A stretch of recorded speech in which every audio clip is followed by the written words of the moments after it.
is episode 3, which is the last and final installment of the gun room build series. If you haven't seen the first 2 videos before this, the first one focused on the workbench, which is directly to our front.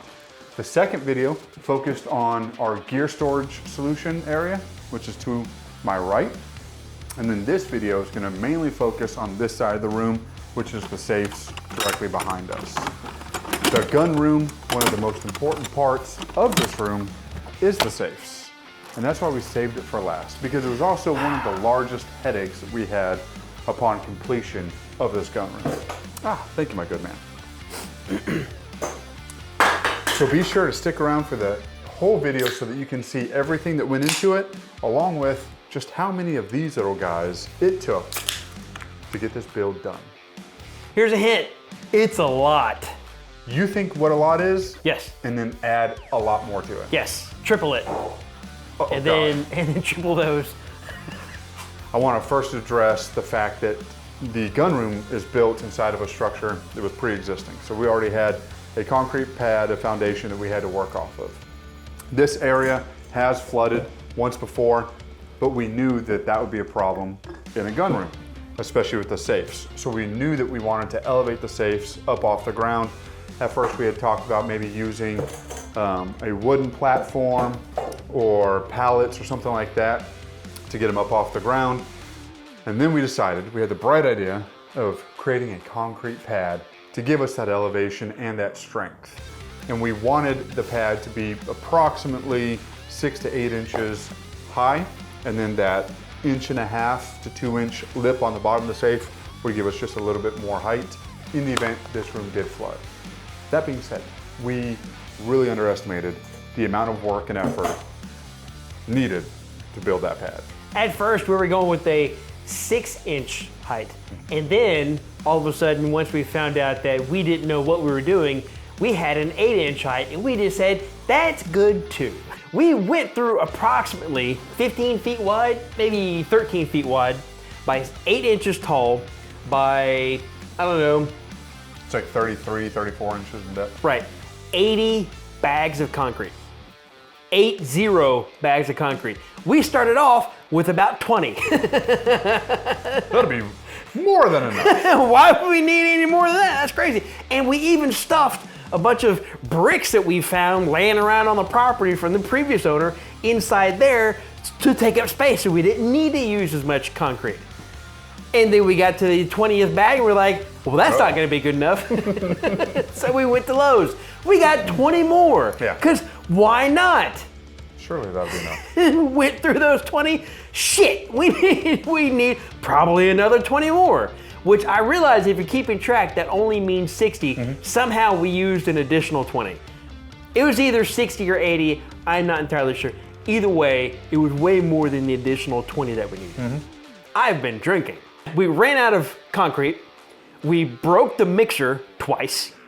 Fortunately, his brother-in-law Cade and his father-in-law came by and tinkered with stuff, and they did some backwoods engineering and got it back up and running again.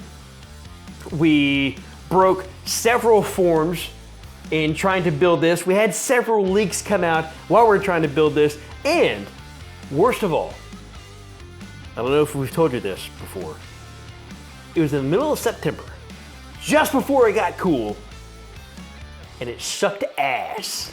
Yeah, South Louisiana in September, no joke. Baker! Not only do you have the heat and humidity, but then you also get the mosquitoes that come out, and it just was not fun. No, not fun at all. Yeah, but it's finished. We persevered. Yeah, and to our surprise, when we added the safes on top, it didn't just crumble and collapse. I was fully expecting that. We were all super surprised. Yeah. So once we had the pedestal all built, we were ready to move the safes in. We were really eager to get the safes in, pretty much from day one, because that's what this room was all about. Yes. But we knew that there was still other work that needed to be done before we could get the safes in. If we just quickly move them in, then the work behind the safes would be incredibly difficult. Now, keep in mind, we couldn't get the door completely finished until the safes were in. That way we didn't have to go over the foot, the frame, the hump, the thing in the middle. What's that called? the whatchamacallit, the Whoozits, the Shaws. The Shawses. This is Shaw's, yeah. Shaw's Jesus Christ, I can't remember. is South Louisiana for stuff, a thing that you don't know yeah. the immediate name. Sometimes even a person. So we delayed the installment of the safes and then started working behind them. Some of the things that we wanted to do was paint that wall black. Now the majority of the room is gray. We wanted this wall to be black because we had reclaimed wood that we were going to put on the top of it just to make this the center point of the room. Yeah. This is by far, to us, the most important part. This is the best view of this room. And so what we needed to do first was paint the wall black, which took more paint than we had expected. We had to go get more paint. This whole process was a lot of, oh, we didn't know we needed this. And then we had to go back and get more.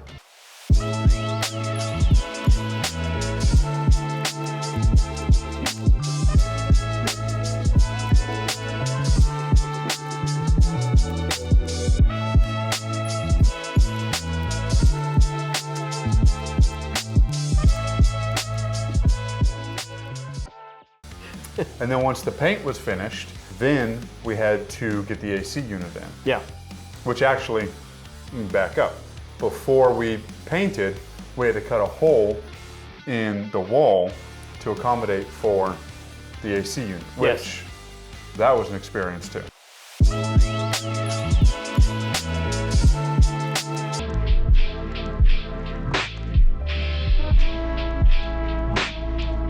In order to accommodate the 220 volt AC unit, we not only had to run a separate line to the juncture box, not the juncture box, but the breaker box, we had to upgrade the breaker box because it was not, the only thing that was running here with the previous owner was a couple of lights, a couple of outlets, and a winch to hold a deer up so they could skin it. So we had to upgrade the breaker box, allow 220 to be able to be run through the wall and over into the corner, which I am not an electrician. No, you're not. But I am I got shot. Slightly more of an electrician than you are. And I had to have help from his father-in-law to sit there and hold a light while I tentatively did stuff and just waited to die. I waited to die, and anyway, I was more afraid putting that breaker box in than the 24 jumps that I did in the Army with all combat rig.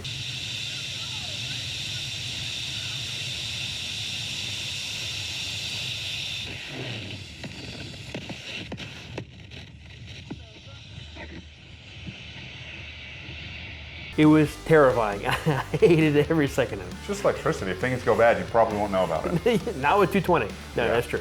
Once we got that figured out and we did the tests with it not being installed, then we decided to cut a hole in the wall. So then we had to figure out the placement where the air conditioning was going to go in relation to the safes.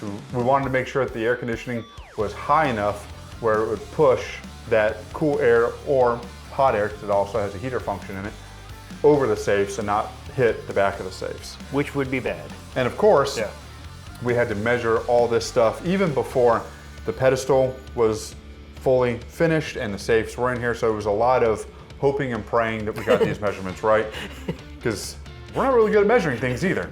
It has happened several times while we're doing things. But surprisingly, it worked out. Yeah. So we got the hole cut, then we got the air conditioning box built, the frame for it, and then we got that installed. Once that was fully installed, then we could finish assembling the wall and then start putting paint on it. Temperature control of this room was very important to help preserve gear, weapons, safes, and things like that. And us. Very true, yeah, because otherwise we're just gonna be sitting here sweating or shivering. You more so than me, because I like the cold. He's a polar bear. Yep. Yeah, and so the wood was, when I purchased the place, my wife and I purchased the place a few years ago, there was a large pile of old fence wood that the previous owner was getting ready to burn. We went through it and found what we thought was the best pieces and put those to the side, because we had at some point thought of creating a backdrop area for some other stuff. But we never used it. It just sat inside the shop and hung out. And then when we built this room, we were able to pull that wood out, clean it up, and then get it up on the wall. And it looks fantastic. It does. Now, we also had the idea, thankfully, before we moved the safes in, to have some accent lighting that would come up from the back, some LED strips that we can change the different colors on and all that stuff.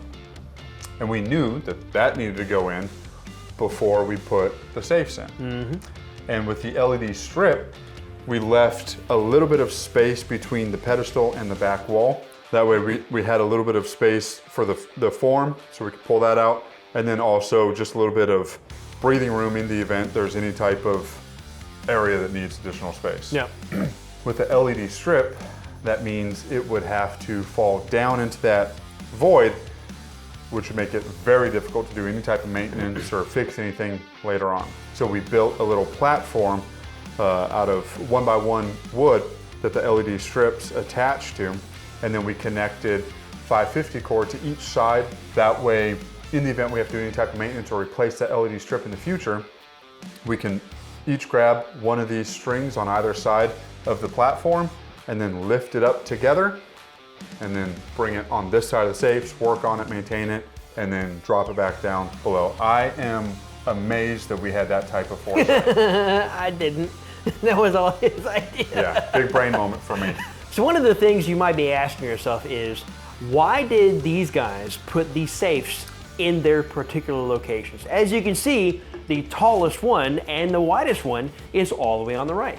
The one that Baker is accessing right now to refill us with alcohol. Well, thank you, sir. Yeah. The tallest safe is also the widest and the deepest. If we were to have the tallest safe in any position other than all the way on the left for us or right for you, oh, I spilled it. I shouldn't be gesticulating, but this is also a good reason why we have a concrete floor. Yeah.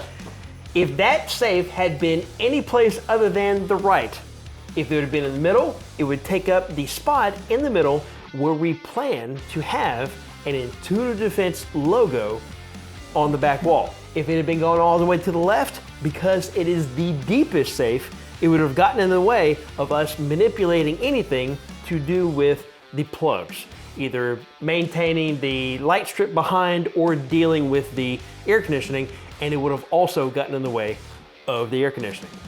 So the main gun safe is all the way on that side, whatever side it is for whatever orientation. The pistol and PCC safe and the ammo safe are both the same relative height, depth, and width, although the ammo safe is a little bit wider because we need a lot more ammo. And so we put the shortest, smallest, and least in width all the way on the left. That is the felony safe. So we want to make sure that that thing is the closest to the air conditioner, because if you let felonies get warm, then they start sprouting misdemeanors. And then that's just a whole tree full of trouble that you don't want to have to deal with. Yeah. So keep the felonies over there. That's right. Now that everything is finished and ready for safe installation, here was the plan to get the safes in here. The safes were already staged on another part of the property. So it's not like we were moving them across town or anything like that. All they had to do was just get moved from one location to another location on the property. And let me ask you real quick, who is the individuals that had this idea of how to do this? Me and then my brother-in-law, Cade. You were somewhat neutral on how all this movement was gonna happen. But Cade and I had a pretty good idea of how we were gonna do it. Now, I have moved the majority of these safes by myself in the past, using an appliance dolly and things like that.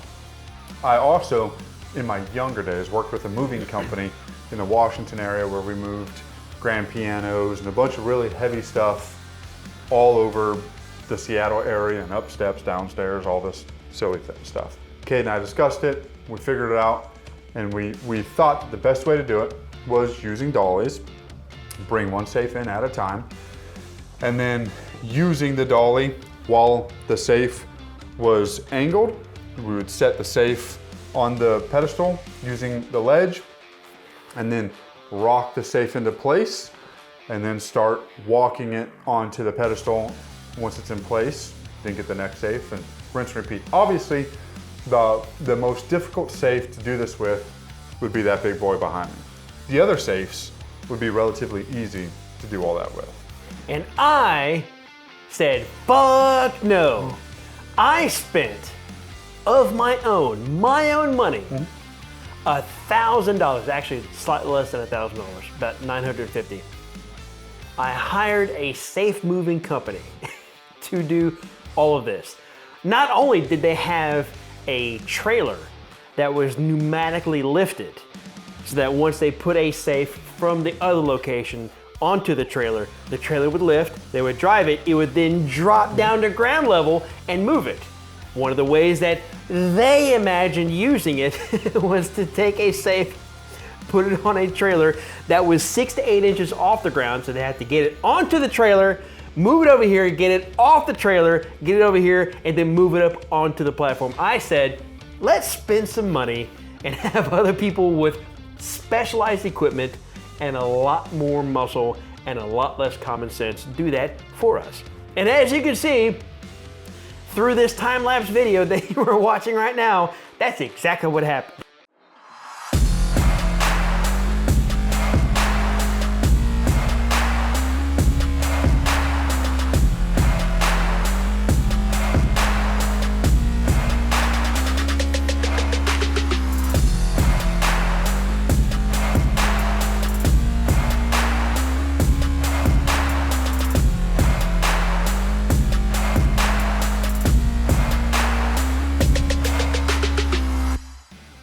Yeah, it was definitely a whole lot easier having them do it. Now, there was some stuff that we needed to do while the safes were being installed. So while they would bring a safe in, get it in place, and then they would ready the next safe, then we'd be in here getting some of the wood on the wall. And then we also have some aluminum foil that's on the back of the safes, just acts as an additional push so that light comes up from behind the safes. Looks a little bit better. Yeah, and so we had things that was going on in between the installation of each safe. It was much easier having them do it than us. We all have our original fingers and toes that we started off with, so Yeah. I consider it money well spent. Even though they did it pretty much the same exact way I explained. Yeah, pretty we much. were gonna do it. Pretty much the same way. Pretty much. That pretty much like their trailer with pneumatic bags, is doing a lot of heavy lifting. But the installation of it was what I said. Yeah, true. Tilt it on there and then push it in place. But again, it was easier having them do it. So that was a win.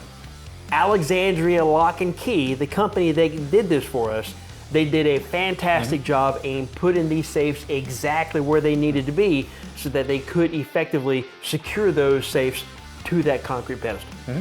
Shout out. Yep, we appreciate it. Thank you. Now, of course, we have a lot of other security features built into this room. What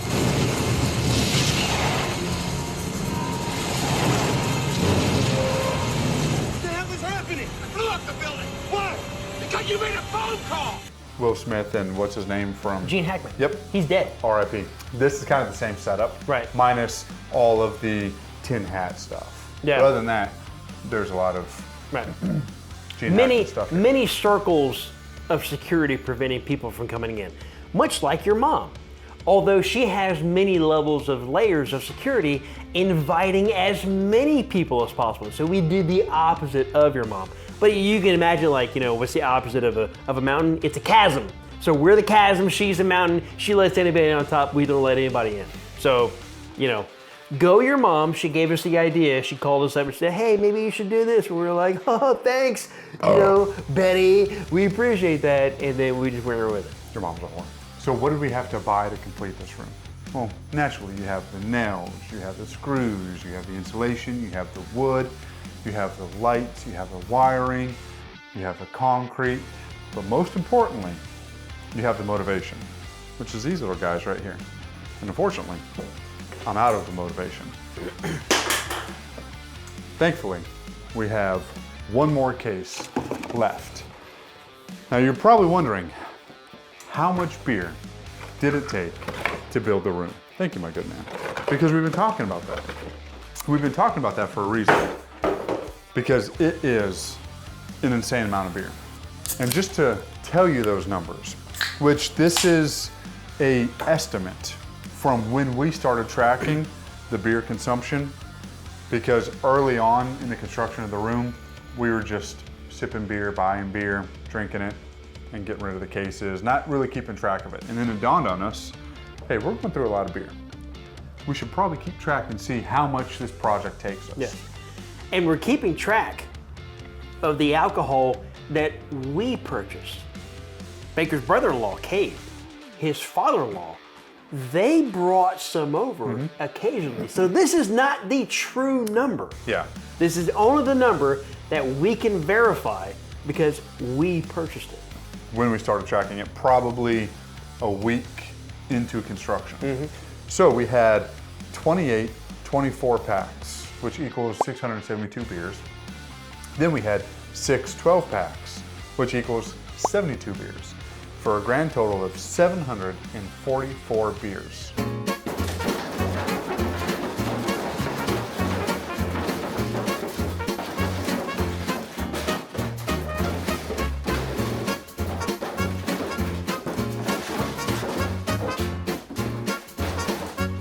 Keep in mind, there was probably another 150 beers on Yes. top of that Yes. that were consumed before we started tracking, not to mention some of the whiskey and other adult beverages that we consumed. Yeah. And it's pretty fitting. We have the last case with the last 2 beers right here. And the room's done. So, cheers to you. Cade's not here, but cheers to Cade. Cheers to you guys. We do appreciate you tuning in for this. If you have any questions, comments, anything like that on these 3 videos regarding the gunroom build, please let us know. If there's something we could have improved on, which I'm sure there's a lot, let us know. If you're interested in building your own gunroom and you have some questions for us, reach out to us. Sure. Join our Discord. That's the best way You to talk should to us. join our Discord. We talk about guns, pets, guns, food, guns, cultivation, because Yeah. Baker's wife is a avid plant-based dietitian, so she always talks about plant-based stuff. We talk about guns, cars, guns, photographs, guns, guns, and Whiskey. whiskey. That's right, guns Yeah. and whiskey, and then more guns after that. Yeah, so join the Discord, follow us on Instagram, Facebook, all that fun stuff. If you haven't already, just as a reminder, subscribe to the channel, share these videos with other people that you think might find it entertaining. And lastly, the pedestal. What do people do anytime they pour concrete? They do handprints, footprints, Yep, silly stuff like that. exactly. What did we do? Well, we drew a pecker in the concrete. We put a dick in it. That's what we did. Becker, what are you drawing? A dick. A dick, you say? I think It's a really blocky dick. This is an 8-bit dick. Got a big old head, and I can't tell if that's the nuts or the balls. Somehow I got the Frank above the beans. That explains everything that this channel Yes. is about. Yes. Is we're serious up to a certain point and Yeah. then a penis. Now, what's even more entertaining is before we sketched the penis into the concrete, which was actually more challenging than I expected it It to be. was. We did test drawings of penises to see who should be the artiste Yes. for the concrete penis. And so I drew a penis, you drew a penis on the little scratch sheet of cardboard that we had that was the room mock-up. Well, thanks folks. Stay tuned for more content, specifically here in the gun room. And we'll see you in the next video. We're gonna shut this fucker down. You guys won't see anything more, but we're gonna continue drinking Whiskey because from the bar, right there. it's all around. So Yeah. why not, right? And then we might peer into the felony safe. Make sure everything's sprouting as it should. You can't look directly. It's much like Medusa. You stare at a felony, and much like a quantum state, it'll dissolve. So you got to kind of look at it at the side of your eye. You got to Yeah. kind of peek at it a little bit. You know what I mean? And then if you spend too much time with it, bam! Your dog's dead because the goddamn ATF showed up. That's right. Motherfuckers. Fuck the ATM.